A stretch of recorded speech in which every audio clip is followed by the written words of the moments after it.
আজকে শেয়ার করছি পটলের একটা দুর্দান্ত রেসিপি, যেটা গরম ভাতে অসাধারণ লাগে খেতে।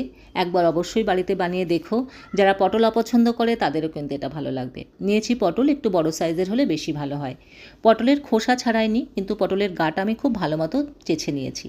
এবারে পটলের পেট ছুরি দিয়ে কেটে এর ভেতরের অংশ, এর বীজ বার করে নিয়েছি। ঠিক এভাবে দেখো, পটলের পেট কিন্তু একদম ফাঁকা হয়ে গেছে।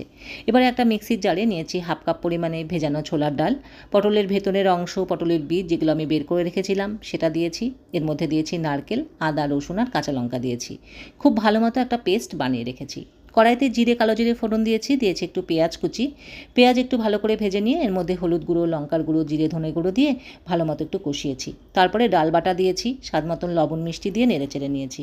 একদম শুকনো শুকনো করে ঝুড়ো ঝুড়ো করে নিয়েছি। তৈরি হয়ে গেছে ডালের পুর। এটাকে এখন একদম ঠান্ডা করে রেখেছি।